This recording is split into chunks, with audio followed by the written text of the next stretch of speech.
अस्सलाम वालेकुम, मेरा नाम है जासिम हाशमी और ये है BMW X5 2009 मॉडल। ये X5 की सेकंड जनरेशन है जो कि वर्ल्ड वाइड 2006 से लॉन्च की गई थी और ये गाड़ी 2013 तक आई है। 13 में इस गाड़ी की नेक्स्ट जनरेशन आ गई थी और अगर X5 देखा जाए तो BMW के SUV लाइनअप के अंदर एक मिड में आती है। X सेगमेंट X1 से शुरू होता है और X7 तक जाता है। ये गाड़ी X5 है और पावर के लिहाज से बहुत ज़्यादा सफिशिएंट है। इंजन इस गाड़ी में 4800 सीसी आता है V8, जबकि ऐसे इंजन लैंड क्रूजर V8 के अंदर आते हैं जो कि साइज में कंपैरेटिवली इससे ऑलमोस्ट डबल हैं। ये गाड़ी साइज में कंपैरेटिवली फॉर्च्यूनर से भी छोटी है बट स्टिल अच्छी खासी पावर ऑफर करती है और इसके अलावा फीचर्स भी इस गाड़ी में बहुत ज़बरदस्त दिए गए हैं जो कि मैं आगे कवर करूँगा अभी इंटीरियर में जाके। फिलहाल अगर बात की जाए इस गाड़ी की लुक्स की तो ये गाड़ी बहुत मज़ेदार है और अगर प्राइस सेगमेंट की बात की जाए तो प्राइस के लिहाज से भी ये गाड़ी काफ़ी अट्रैक्शन है। इसकी डिमांड 1,10,00,000 रुपये है और ये गाड़ी साइकिल मोटरस्पोर्ट के पास अवेलेबल है। अगर आपने इसके बारे में कोई इन्फॉर्मेशन लेनी है तो आप इस दिए गए नंबर पर कॉल कर सकते हैं या फिर आप साइकिल मोटरस्पोर्ट को विजिट कर सकते हैं जो कि रावलपिंडी में DH2 के गेट 1 के ऑपोजिट लोकेटेड है।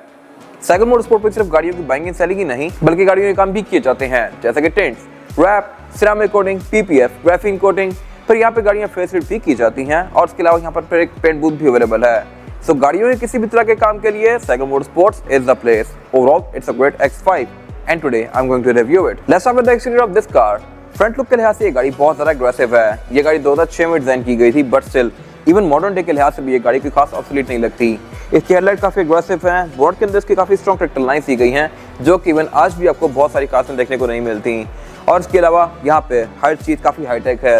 अगर बात कीजिए इस गाड़ी की हेडलाइट्स की तो हेडलाइट में इसके 2 प्रोजेक्शन लैंप आते हैं जो कि LED में हैं और फिर इसके आसपास ये इंजन लाइट्स कंटिन्यू करती हैं जो कि उस एरा में BMW का सिग्नेचर थी।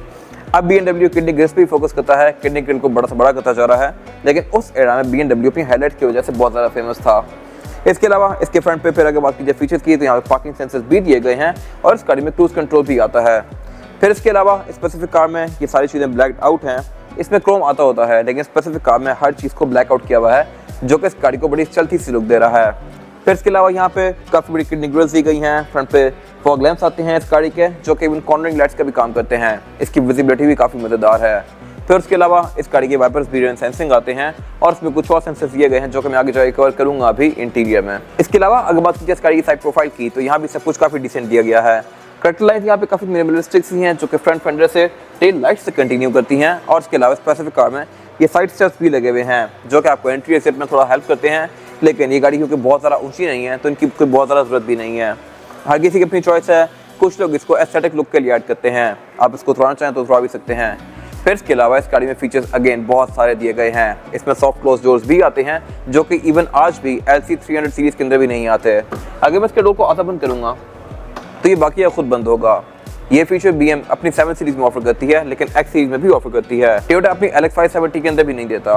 फिर इसके अलावा अगर बात कीजिए इस गाड़ी के साइड मिरर की तो ये साइड मिरर रिट्रैक्टेबल हैं, एडजस्टेबल हैं, इनमें ऑटो का फीचर भी आता है, प्लस ये हीटेड भी हैं। इसके अलावा ये गाड़ी साइज़ के लिहाज से क्योंकि बहुत ज़्यादा जॉइंट नहीं है तो इसकी एक अपनी ही लुक है। फिर इसमें ऊपर ये रूफ रेल्स दी गई हैं जो कि इसकी लुक में एक SUV वाला टच ऐड करती हैं और ये इस गाड़ी की फ्रू साइड प्रोफाइल जो कि लुक्स के लिहाज से बड़ी डिसेंट सी है। यहाँ पे क्रोम भी उतना यूज़ किया गया है जितना चाहिए था। बहुत सारी कार जैसे कि टोयोटा हो गई या इवन मर्सिडीज भी सम केसेस में क्रोम बहुत ज़्यादा ओवरकिल कर देती है बट इस गाड़ी में सब कुछ बड़ा डिसेंट सा है। इसकी विंडोज़ के आसपास एल्यूमिनियम की फ्रिल्स कंटिन्यू करती हैं और इसकी विंडोज़ जेन्युइन लाइट ब्लू से टिंट में हैं। उस एरा में मर्सिडीज भी और ये गाड़ियाँ भी विंडोज़ टिंट के साथ ऑफर करती थी। अगर यहाँ पे E क्लास खड़ी हुई है, आप ये E क्लास भी देखेंगे तो इसकी विंडोज़ भी स्लाइटली सी टिंटेड हैं। इसी तरह ये गाड़ी भी उसी एरा की कार है तो इसमें विंडोज़ ब्लू टिंट के साथ आई हुई हैं। फिर इसके अलावा इसके डोर पैनल्स वगैरह काफ़ी मैसिव हैं क्योंकि एक गाड़ी SUV है और इसमें प्राइवेसी कर्टन्स भी आते हैं जो कि मैं आगे चल कवर करूँगा अभी। फिर इसके अलावा रिम भी इस गाड़ी में स्टैगर्ड आते हैं यानी कि अगले छोटे हैं और पिछले ज़्यादा चौड़े हैं जो कि अगेन मैं आगे डिस्कस करूँगा अभी। इसके अलावा इस गाड़ी में फेंडर फ्लेयर्स भी दी गई हैं या फिर आप इनको ओवर फेंडर्स कह सकते हैं। वैसे अगर आप इस गाड़ी को एक लुक में देखें तो आप नोटिस नहीं करेंगे, लेकिन अगर आप गौर करें तो यहाँ पे प्रॉपर ओवर फेंडर्स दिए गए हैं जो कि इसके टायर्स को अकोमोडेट कर रहे हैं। टायर्स गाड़ी में काफ़ी बड़े आते हैं और इसके अलावा फिर इसके साइड स्टेप के साथ भी कंटिन्यू करते हैं। इसके बाद अगर बात कीजिए इस गाड़ी के रेयर लुक की तो ये भी लुक्स के लिहाज से काफ़ी अच्छा है, लेकिन BMW की X सीरीज़ के अंदर ये मोस्टली मिलते जुलते ही आते हैं। बेशक X1 हो, 3 हो, 5 हो, 7 हो, जो मर्जी हो, बैक के लुक मिलती जुलती ही होती है। इसी तरह ये गाड़ी 2006 मॉडल है। आप इवन 2016-17 भी देखें तो उसकी भी टेलर्स कुछ इसी तरह की ही होंगी, जस्ट उसमें थोड़ा बहुत कर्व्स का फ़र्क होगा। इसके अलावा अगर बात कीजिए फीचर्स की तो यहाँ पे काफ़ी अच्छे दिए गए हैं। इस तरह से कि बैक पेस में पार्किंग सेंसर्स आते हैं, रिवर्स कैमरा आता है, रेयर स्पॉइलर आता है जो कि अगेन और फ्रंट इसकी तरफ बड़ा मिनिमलिस्टिक सा है और इसके अलावा फिर इस गाड़ी में डुअल एग्जॉस्ट आते हैं और ये दोनों ही फंक्शनल हैं। फिर इसके अलावा स्पेसिफिक कार में एग्जॉस्ट सेटअप भी आफ्टर मार्केट लगा हुआ है। इसके अलावा अगेन बैक विंडो टिंटेड है, ऊपर यहाँ पे एक और स्पॉइलर भी दिया गया है रेयर विंडशील्ड वाइपर के साथ। और इस एरा में मोस्टली कार्स के अंदर टेल लाइट हेलोजन वाली आती थी, बट इस गाड़ी में ये एलईडी वाली दी गई है। और इसके अलावा इस गाड़ी में बूट भी पावर्ड आता है। इस गाड़ी को मैं अनलॉक करके इसके बूट को रिमोट से अनलॉक कर सकता हूँ। फिलहाल ये डिसेबल हुआ है तो इसको मैं इस तरह से उठाऊंगा। और इसके अलावा इसमें टेल गेट स्प्लिट आता है, यानी कि ऊपर वाला पोर्शन ऊपर जाता है और नीचे वाला पोर्शन अलग से नीचे आता है। इसके कुछ फायदे हैं और फायदे हैं कि आप तो यहाँ पे चढ़ के बैठ सकते हैं। अगर आप कहीं पिकनिक पे जाते हैं तो आप यहाँ बैठ के टाइम स्पेंड कर सकते हैं। ये मेरे ख्याल से एक अच्छी चीज़ है। इसकी ट्रंक कैपेसिटी भी काफ़ी स्पेशियस है, यहाँ पे आप 4 से 5 लोगों का सामान रख सकते हैं। लेकिन BMW ने यहाँ भी कुछ मजे की चीज़ें ऑफर की हैं इस तरह से कि एक तो आप इसकी जो नीचे वाली ग्रिड होती है, हर गाड़ी में आप इसको उठा के स्पेयर टायर एक्सेस कर सकते हैं, लेकिन इस केस में नहीं। इसको आप लॉक भी कर सकते हैं। इसकी फिजिकल की को निकाल के यहाँ पे दिए गए की होल मिला के आप इसको लॉक कर सकते हैं। तो ये मेरे ख्याल से एक मजे की चीज़ है, मैंने पहली बार किसी कार में देखी है। और उसके अलावा BMW ने इवन इसके अंदर भी एक हाइड्रोलिक दिया है। अगर मैं इसको उठाऊंगा तो ये बड़ा लाइट सा फील हो रहा है और उसकी वजह यह है कि इसमें हाइड्रोलिक है। आप देख सकते हैं वहाँ पे एक हाइड्रोलिक दिया हुआ है और इसको मैं सिर्फ एक उंगली से भी लिफ्ट कर सकता हूँ इस हाइड्रोलिक की वजह से। और फिर आप इसको यहाँ पे लॉक भी कर सकते हैं। ये चीज़ मैंने पहली बार किसी कार में देखी है। फिर इसके अलावा यहाँ पे इसका स्पेयर टायर आता है, बैटरी आती है, टूल किट आती है। और इसके अलावा यहाँ पे फिर कुछ और कंपार्टमेंट्स दिए हुए हैं जहाँ पर आप अपना कोई सामान वगैरह रख सकते हैं। फिर इसके अलावा इसकी सेकंड रो सीट्स भी फोल्डेबल हैं। इनको फोल्ड करके आप इसकी ट्रंक कैपेसिटी को और भी ज़्यादा खुला बना सकते हैं। और फिर इसमें ट्रंक भी सक्शन वाला आता है, यानी कि अगर मैं इसको बंद करूँगा तो ये खुद सक करेगा अपने आप को अंदर डोर्स की तरह। इसके अलावा यहाँ पे कुछ खास है नहीं। इसके बाद अगर बात की जाए इस गाड़ी के इंटीरियर की, तो ये गाड़ी अभी भी मॉडर्न डे के लिहाज से कोई खास ऑब्सोलीट नहीं लगती। इसमें कुछ छोटी मोटी चीज़ें हैं जो कि अपनी एज शो करती हैं, जैसा कि क्लाइमेट कंट्रोल की स्क्रीन, फिर मीटर की स्क्रीन, लेकिन बाकी ये गाड़ी टाइमलेस है। इसमें हर मटेरियल बहुत प्रीमियम यूज़ किया गया है और उसके अलावा इसमें हर चीज़ अभी तक इंटैक्ट है। कोई चीज़ टूट नहीं रही, कहीं पर क्रैक्स नहीं है। इसका इंटीरियर काफ़ी ज़्यादा नीट है। इसमें मैं आगे बात करूँगा। अभी फिलहाल अगर बात की जाए इस गाड़ी के स्टीयरिंग व्हील की, तो स्टीयरिंग व्हील इस गाड़ी का 3 स्पोक है। इसमें लेफ्ट राइट स्पोक में डिफरेंट कंट्रोल्स दिए गए हैं। लेफ्ट स्पोक में जो कंट्रोल्स हैं ये मल्टीमीडिया सिस्टम के हैं और जो राइट स्पोक में कंट्रोल्स दिए गए हैं, यहाँ से आप इस गाड़ी के MID के विषय नेविगेट कर सकते हैं। और उसके अलावा यहाँ पे अपनी म्यूजिक के मेन्यू सेलेक्ट कर सकते हैं लाइक दिस। इसके अलावा ये स्टीयरिंग व्हील है भी लेदर की फिनिश में। और अगर बात की जाए स्टीयरिंग के स्टॉक्स की, तो राइट पे स्टॉक दिया गया है, ये इसके वाइपर्स का है। और लेफ्ट पे स्टॉक दिया गया है, यहाँ से आप इसकी बीम दे सकते हैं, मीटर के विषय नेविगेट कर सकते हैं और इसके अलावा इंडिकेटर दे सकते हैं। स्टीयरिंग के पीछे इसका क्रूज कंट्रोल भी दिया गया है और क्रूज इस गाड़ी में रोटेट नहीं आता। इसके अलावा अगर बात की जाए इस गाड़ी की मीटर की, तो मीटर इस गाड़ी का लुक्स के लिहाज से इस एरा में काफी एडवांस था, अभी ऑब्सोलीट लगता है। इसकी स्पीड लिमिट 260 तक है और सेंटर में फिर एक MID क्लस्टर दिया गया है जो कि आपको इस गाड़ी के बारे में बहुत सारी डिफरेंट चीजें शो करवाता है, जैसा कि ट्रिप, एवरेज किलोमीटर पर litre, odometer, outside temperature, clock, gears, इस तरह की। इसमें भी बहुत सारी चीजें शो नहीं होती, लेकिन सारी चीजें जो आपको चाहिए होती हैं वो इसमें दी गई हैं। फिर इसके अलावा अगर बात की जाए इस गाड़ी के मीटर की हाउसिंग की, तो ये सारी सॉफ्ट टच पैडिंग की फिनिश में है और इसमें डैशबोर्ड के सेंटर में एक सबवूफर दिया गया है। फिर उसके अलावा सेंटर में एक ये स्क्रीन दी गई है जो कि स्पेसिफिक कार में चेंज हुई हुई है। इसकी जो अपनी स्क्रीन आती है वो काफ़ी डेफिनेटली ऑब्सोलीट लगती है आज के लिहाज से। तो इसमें ये एंड्रॉइड पैनल है, लेकिन कंपैरेटिवली जो एंड्रॉइड पैनल आम लोग लगवाते हैं गाड़ियों में, ये उससे बहुत बेहतर है। ये इसमें फीचर्स वगैरह वही आते हैं जो कि एंड्रॉइड पैनल ऑफर करता है, जैसे कि नेविगेशन, ब्लूटूथ वगैरह। और ये इस गाड़ी को थोड़ा सा अपडेटेड बना रहा है आज के लिहाज से। फिर उसके अलावा अगर बात की जाए नीचे एयरवेंट्स की, तो एयरवेंट्स गाड़ी में फ्रंट पे काफ़ी सारे दिए गए हैं। 4 डैशबोर्ड में एयरवेंट्स दिए गए हैं और फिर उनके ऊपर भी एयरवेंट्स दिए गए हैं जिनको आप एडजस्ट कर सकते हैं अपनी मर्जी के लिहाज से। तो ये डिज़ाइन भी मैंने पहली बार देखा है किसी कार में, डैशबोर्ड के अंदर 6 एयरवेंट्स।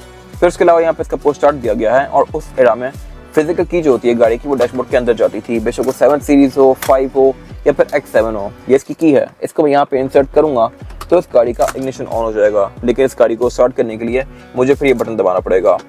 फिर उसके अलावा उससे नीचे यहाँ पे इसका क्लाइमेट कंट्रोल दिया गया है। क्लाइमेट कंट्रोल की गाड़ी डुअल जोन ऑफर करती है, यानी कि फ्रंट दोनों पैसेंजर्स के लिए 2 अलग अलग जोन दी गई हैं जिनको आप यहाँ से इस तरह से एडजस्ट कर सकते हैं लाइक दिस।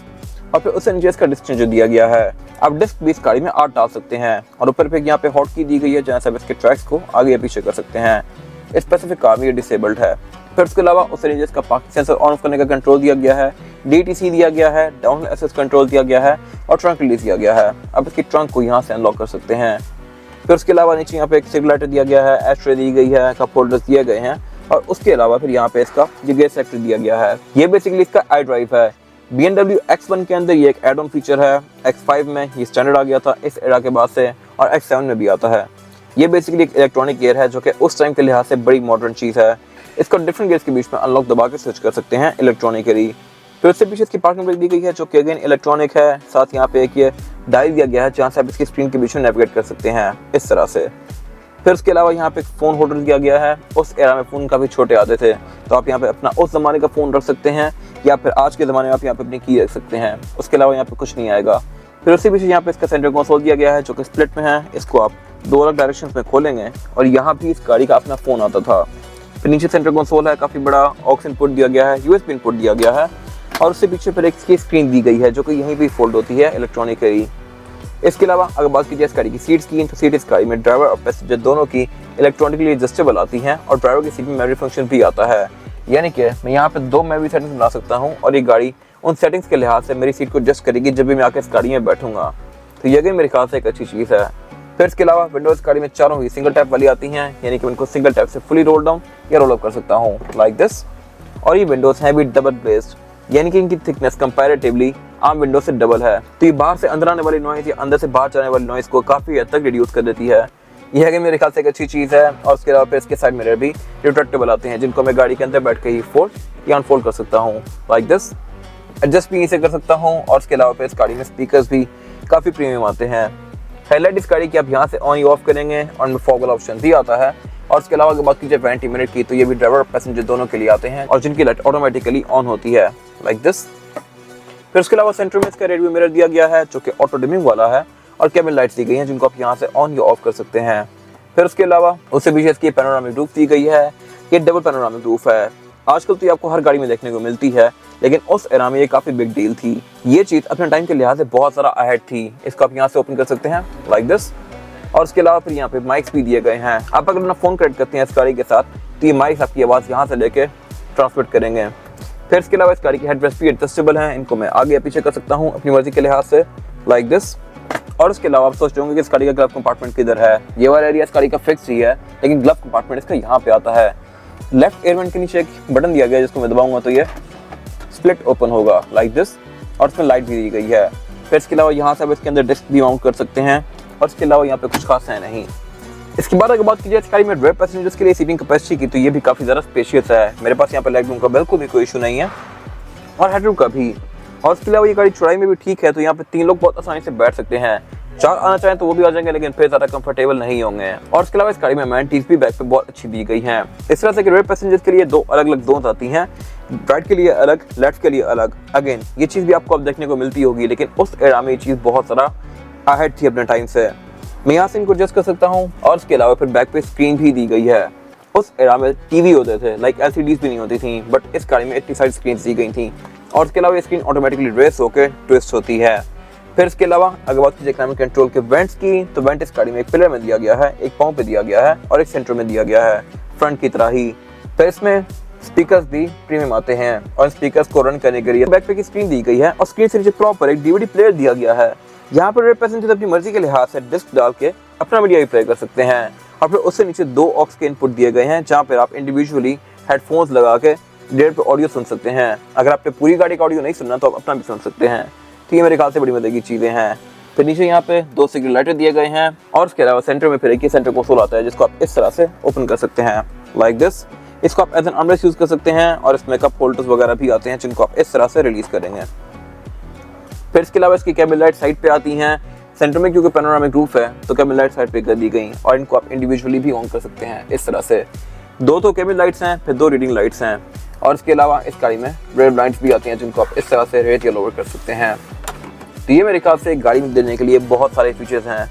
इसके अलावा बैक पे इसमें एयरबैग्स दिए गए हैं। डोर्स गाड़ी के सेक्शन वाले हैं, यानी कि मैं इनको हाथ बंद करूंगा तो ये बाकी ये खुद बंद होंगे लाइक दिस। और इस गाड़ी में स्मोकर पैकेज भी लिया गया है, यानी कि बैक में यहाँ पे एशट्रेस दी गई हैं जिनको मैं इस तरह से ओपन क्लोज कर सकता हूँ।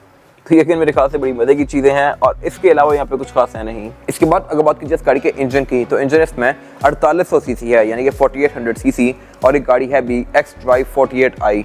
48i का मतलब ये है कि 4.8 लीटर V8 और उसके अलावा ये इंजन 350 हॉर्स पावर प्रोड्यूस करता है, जो कि बहुत सफिशिएंट फिगर है इस बॉडी साइज के लिहाज से। ये इंजन V8 है और जो इवन लैंड क्रूजर V8 होती हैं, ये गाड़ियाँ कंपैरेटिवली इससे बहुत ज़्यादा बड़ी होती हैं, बट स्टिल वो गाड़ियाँ भी इससे छोटा इंजन ऑफर करती हैं, 4.6 लीटर V8। तो खैर परफॉर्मेंस के लिहाज से ये गाड़ी आपको कहीं भी तंग नहीं करने वाली। इसके इवन टायर्स भी काफ़ी चौड़े आते हैं, जो कि मैं आगे कवर करूँगा अभी। और डेफिनेटली वो चौड़े टायर इसकी पावर को अकोमोडेट करने के लिए होते हैं। फिर इसके अलावा इसका इंजन का डिज़ाइन भी काफ़ी नीट सा है, टोयोटा वगैरह की तरह नहीं कि जहाँ जगह मिली जो मर्जी फिट कर दिया। इसमें बड़ा ये वेल सॉर्टेड है और इसके अलावा फिर ये BMW की ऊपर बैजिंग दी गई है जो कि इसकी लुक को और ज़्यादा अच्छा बना रही है। फिर इसके अलावा ट्रांसमिशन इस गाड़ी में ऑटोमेटिक ही ऑफर होती है और आप इस गाड़ी को मैनुअली भी चला सकते हैं। फिर इसके अलावा इस गाड़ी में EPS, electronic power steering, traction control और इसके अलावा ड्राइविंग मोड्स वगैरह इस तरह की बहुत सारी चीज़ें आती हैं जो कि इसकी राइड को और भी ज़्यादा अच्छा बनाती हैं। इसके अलावा बोनट इस गाड़ी का हाइड्रोलिक से ओपन होता है, इसके अंदर इंसुलेशन भी दी गई है और ये स्पेसिफिक कार सिर्फ 1,05,000 किलोमीटर चली हुई है। तो ये गाड़ी काफ़ी नीट है बहुत एक्सटीरियर और इंटीरियर के लिहाज से। अगर बात कीजिए एवरेज की तो ये गाड़ी आपको तकरीबन 6 से 7 तक की एवरेज दे सकती है वेरिएंट सिटी, जो कि मेरे ख्याल से बहुत अच्छी है इस इंजन साइज के लिहाज से। अगर आप इसको टोयोटा लैंड क्रूजर V8 से कंपेयर करें तो वो गाड़ियाँ आपको 4 से 5 की एवरेज देती हैं, क्योंकि डेफिनेटली वो गाड़ियाँ साइज में से बहुत ज़्यादा बड़ी होती हैं। तो अगर आपको पावर और फ्यूल एफिशिएंसी दोनों का एक अच्छा मिक्स चाहिए तो ये गाड़ी एक बेस्ट ऑप्शन है। इस कार में एग्जॉस्ट सिस्टम भी काफ़ी वाइड आता है और इसके अलावा स्पेसिफिक कार में कट ऑफ एग्जॉस्ट सिस्टम लगा हुआ है, यानी कि इसके रिमोट में एक ही ऑन और ऑफ का स्विच दिया गया है। मैं इसको ऑन करूँगा तो इसका एग्जॉस्ट ऑन हो जाएगा, ऑफ करूँगा तो ऑफ हो जाएगा और फिर मैं इसको ऑटो भी रख सकता हूँ।